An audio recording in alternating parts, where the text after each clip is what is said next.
The unforgettable disappearance of Heather Langley, Ironwood, Michigan, 1998. On a wind-whipped evening in late October 1998, 24-year-old Heather Langley stepped into the shadows of the Ottawa National Forest and never came back. No witnesses, no vehicle, just a rustle of leaves and a lingering cold front that never seemed to leave. Before we begin, I want to let you know that due to the limited visual materials and the age of this case, there isn't much existing footage or imagery to support the story you're about to hear.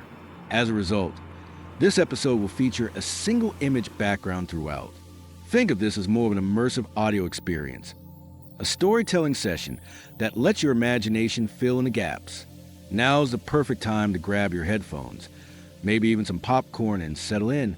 Ironwood, Michigan sits tucked in the upper reaches of the Upper Peninsula, a stone's throw from the Wisconsin border.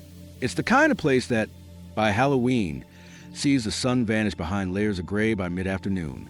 Logging trucks rumble through town, and old miners' homes stand at angles along cracked pavement.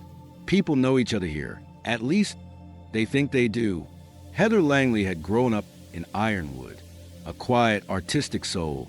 She spent her early 20s traveling up and down the Great Lakes region, working seasonal jobs, volunteering at park visitor centers, and sketching natural landscapes in her worn leather-bound notebook. She was not loud nor especially outgoing, but those who knew her said she carried a gentle intensity, always thinking and always moving, but never quite settling. By the fall of 1998, Heather had moved back to Ironwood and was living with her aunt in a modest blue bungalow just 3 miles outside of town. She had recently taken on a part-time position at a gift shop near the Porcupine Mountains Wilderness State Park and was, according to friends, considering applying to an arts program in Marquette the following spring. Her aunt, Diane Holtz, described her niece as unusual but grounded. Heather didn't drink, didn't party, and didn't spend much time socializing in Ironwood. But she loved walking the forest trails, especially in autumn. She had a routine, a thermos of coffee, a canvas bag with her sketch pad and pencils, and a solitary hike before dusk, always returning by nightfall, until one day she didn't. Case file hashtag 98-10-3765 / Gogebic County Sheriff's Department. Subject, Langley Heather M. Female, 24, Caucasian.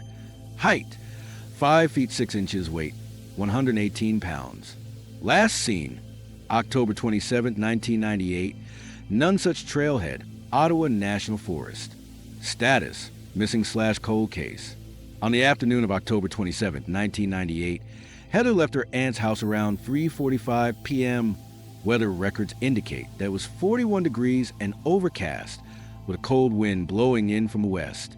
She wore a forest green jacket, jeans, and a gray wool beanie.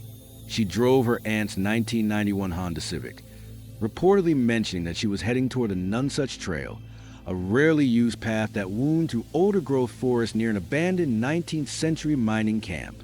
Diane didn't think twice. Heather had walked that area many times before. It wasn't a long trail, just under 3 miles, and Heather was always cautious. But by 8:30 that evening, when her niece hadn't returned, Diane began to worry. She waited another hour before calling the sheriff. Deputies arrived by 10:15 p.m. and initiated a preliminary search. The car was found parked neatly in the gravel pull-off near the trailhead, locked. Inside were Heather's empty thermos, a paperback book on Michigan wildflowers, and an old fleece blanket. But no sign of Heather herself. No footprints. No torn fabric on the brambles. No drop bag. Nothing. By morning, search and rescue teams had arrived from nearby counties, and cadaver dogs were brought in. The trail was combed for nearly 4 days. Helicopters surveyed the canopy. Volunteers, many who knew Heather from school, formed human chains and scoured the underbrush. But the area was dense, tangled, and unforgiving. And despite the best efforts, they found nothing. Locals were stunned. Heather wasn't the type to get lost. And this wasn't a tourist unfamiliar with the terrain. This was her backyard. Investigators considered foul play, but admitted early on that there were no obvious signs of struggle. No torn clothing. No broken twigs suggesting a chase. No defensive wounds or blood found. It was as if she had simply walked into the trees and disappeared into the wind. The Michigan State Police stepped in within days. Her photo was sent out to regional agencies, bus stations, and hospitals. The case was entered into NamUs and cross-checked with Known Jane does across several states. Tips trickled in. A few hikers claimed to have seen someone matching her description, but timelines didn't hold. A transit woman was spotted in Duluth weeks later, but DNA ruled out a connection. By the second week, the search was scaled back. The terrain was simply too vast, the leads too few. Heather's file was labeled Open Suspended Investigation and would sit on the edge of Gogebic County's active case list for over 2 decades. One particularly puzzling aspect of Heather's disappearance was a lack of motive. There was no indication she intended to vanish. She left behind art supplies, tuition pamphlets, and a few scattered journals, none of which suggested suicidal ideation. Her most recent entries, found in a box beneath her bed, were mostly landscape sketches and notations about native plants. Her last dated entry was a rough drawing of a pine-covered ridge, with the word Hollow Echo scribbled beneath in shaky cursive. When asked about it, her aunt said she had never heard Heather use that phrase before. Investigators flagged it, but couldn't make any meaningful connection. In 2002, nearly 4 years later, a skull was found by hunters deep in the forest, some 12 miles east of the Nonesuch Trail. Hopes rose briefly, but dental records confirmed it belonged to a different missing person from the 1970s.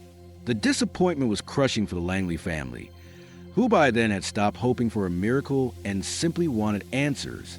Heather's mother, who lived in Minneapolis, continued to visit Ironwood once a year, laying wildflowers near the trailhead and leaving short letters in a glass jar by the roots of a large white pine. In 2005, a local man reportedly stole the jar as a souvenir. He was arrested after attempting to sell it online.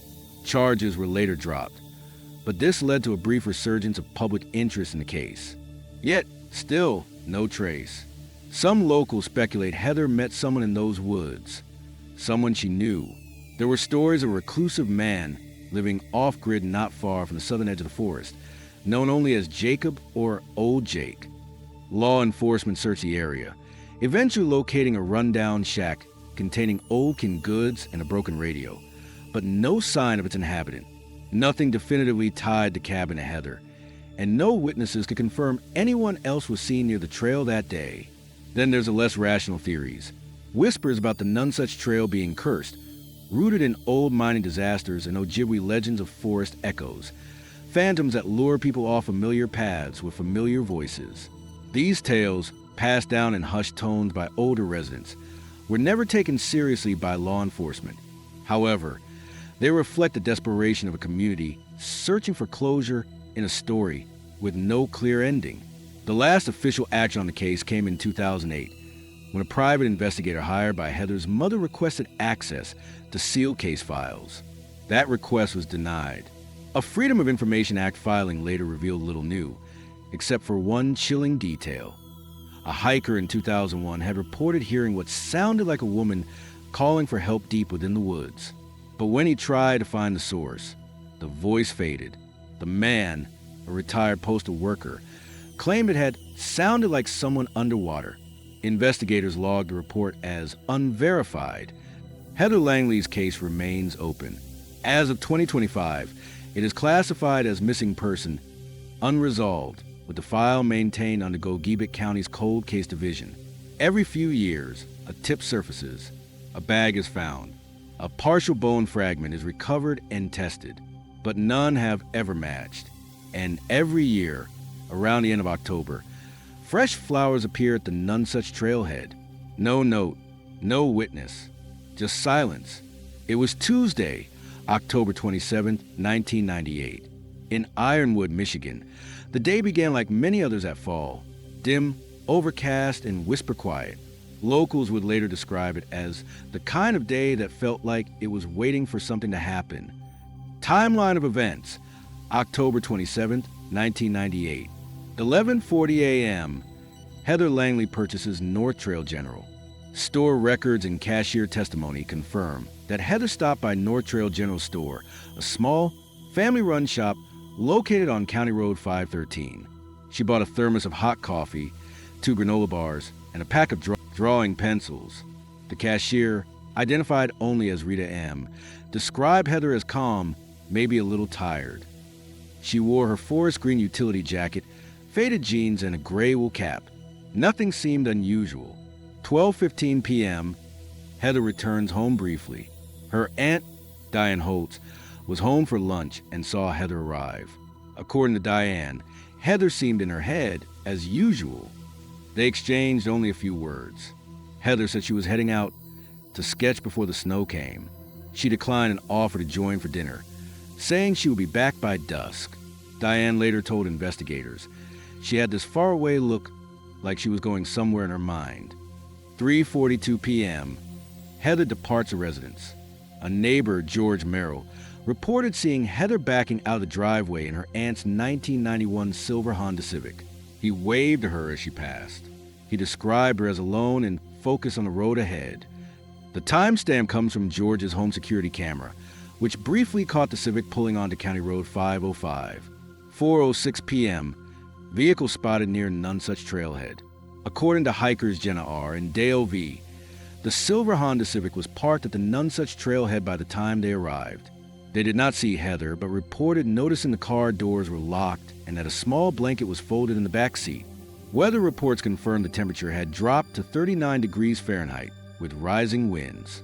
Heather was not reported to have been seen by anyone after this time. 6:30 p.m., sunset in Ironwood. Daylight ended quickly. As usual for late October, temperatures fell into the low 30s, and visibility deteriorated in the thick woods. 8:42 p.m., Heather declared overdue. Diane Holtz, having grown concerned, contacted Heather's friend Carla Mason to ask if Heather had stopped by her place. When Carla said no, Diane contacted the Gogebic County Sheriff's Department. A deputy was dispatched to take a statement by 9:15 p.m. 10:20 p.m., Civic located by Deputy Ryan Caldwell. Deputy Caldwell drove to the trailhead and located the vehicle. The Civic was locked undisturbed and showed no signs of forced entry. Inside, Caldwell observed Heather's thermos, the paperback Wildflower Guide, and a small brown canvas bag. The passenger seat contained her drawing pencils, but no sketch pad was present. Her phone, a 1996 flip model with limited coverage in the region, was not found. Caldwell noted the trail was extremely dark and windswept. He conducted a brief search with a flashlight, but called off further investigation until morning. Heather was officially listed as missing/at risk at 11:45 p.m. The search begins. October 28 to 31st, 1998. Search and rescue efforts began at first light. Units from Gogebic County, Michigan State Police, and the U.S. Forest Service coordinated a joint grid search of the Nonsuch Trail and surrounding forest land. Bloodhounds from the Up K9 unit were brought in but failed to pick up a consistent scent. Local volunteer groups, consisting of Ironwood residents, friends, and even several of Heather's high school classmates, spent 4 full days combing the area on foot. Helicopters equipped with infrared were dispatched from Marquette, but the thick tree cover yielded poor visibility. Physical evidence, what was and wasn't found. Car, locked, no signs of forced entry or struggle. Keys not recovered. Phone never located. According to her aunt, Heather's phone had spotty coverage in the forest and had previously failed to hold a charge for more than a few hours. Footprints, none found with certainty. Heavy leaf cover and light rain the night before obscured any prints. Sketchbook missing, never found among her belongings, leading some to believe she had taken it with her, and perhaps lost it, or it was deliberately removed. No clothing, blood evidence, or personal items were ever recovered. Forensics teams were unable to extract usable prints beyond Heather's own in the vehicle. Interviews and witness reports. Investigators interviewed more than 24 individuals. No one recalled seeing Heather in the hours following her departure from home. However, 2 separate witnesses claimed to have seen someone resembling Heather walking along Forest Road 120, approximately 3 miles from the trailhead. Witness Report 1 Thomas G., logger, claimed to see a young woman with a sketch pad under her arm walking eastbound away from the woods at around 4:30 p.m. The description partially matched Heather's, but the direction contradicted her usual trail behavior. The woman never looked up or acknowledged him. Witness report 2, Rhonda and Kevin L., traveling couple, reported seeing a man and woman in the woods north of the trail around dusk. They were unsure of proximity and admitted visibility was poor. When pressed, they could not confirm identities or provide distinguishing features. Both reports were logged and investigated, but were ultimately classified as unconfirmed/inconclusive by the Sheriff's Department. Local law enforcement response. Lead investigator Detective Lisa Bauer of the Gogebic County Sheriff's Department led the early phase of the case. In a later interview, she recalled, "It's like chasing a shadow through fog. There's no event, no trigger, just a moment. When someone stops being part of the world, you know." After the first week, Detective Bauer admitted publicly there were no signs of foul play, though she did not rule it out. Her working theory at the time was that Heather may have gotten lost or injured. However, the absence of physical remains or belongings, despite comprehensive searching, complicated this view. Family reaction. Heather's mother, Susan Langley, arrived from Minneapolis within 24 hours of the disappearance. Her statements to the media were somber, composed. Heather would never just leave. Not like this. She's not impulsive. She's careful. She planned everything. She had goals. Her Aunt Diane became emotionally withdrawn. Close friends describe her as broken in half. By November 10th, both women had posted flyers as far away as Green Bay and Duluth. Local churches organized candlelight vigils. One was held at the edge of the forest, where more than 80 townspeople stood under cold rain, whispering prayers into the pines. Media coverage. Initially, the case drew modest regional coverage. Headlines included, "Local artist missing in Ottawa Forest," the Ironwood Times, "Trail mystery deepens," the Duluth Courier, "Where's Heather Langley?" Upper Peninsula Daily. By early November, the Detroit Free Press published a feature article highlighting the lack of evidence and growing community fear. A local radio host speculated about a woodland predator stalking hikers, prompting backlash from the sheriff's office. Despite brief statewide attention, the national media never entirely covered the case. Theories and red herrings. Theory 1, voluntary disappearance. Investigators briefly explored whether Heather may have chosen to vanish, but her unfinished application to an art program, the absence of any money withdrawal, and her unfinished laundry left behind discredited the theory. Her sketchpad's absence added a sliver of doubt, but no evidence pointed toward intent. Theory 2, accidental death or exposure. The leading theory among law enforcement was that Heather got turned around, became injured, or died from exposure.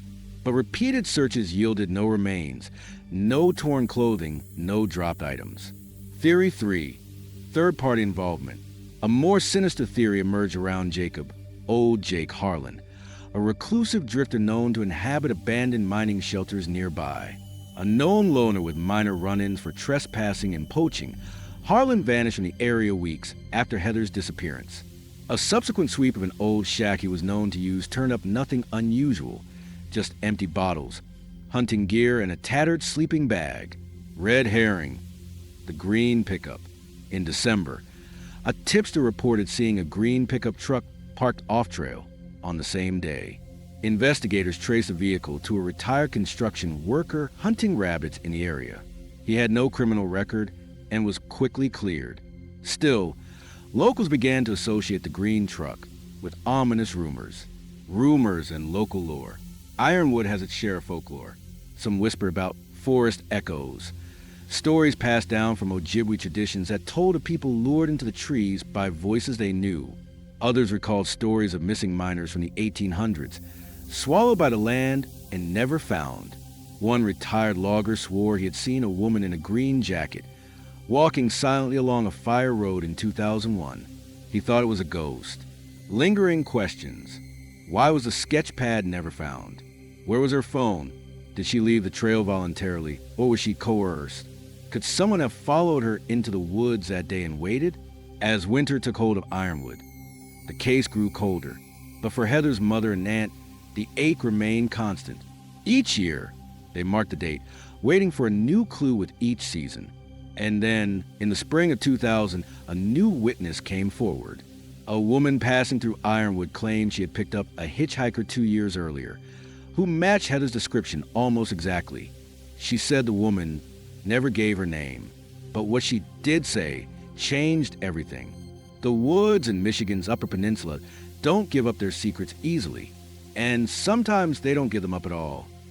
It's been over 25 years since 23-year-old Heather Langley walked into the dense forest near Ironwood, Michigan, and was never seen again. No conclusive evidence, no credible sightings, no remains. The case of Heather Langley has become more than a local mystery. It's an enduring cold case that haunts a community, a family, and anyone who dares to examine its ever-deepening void.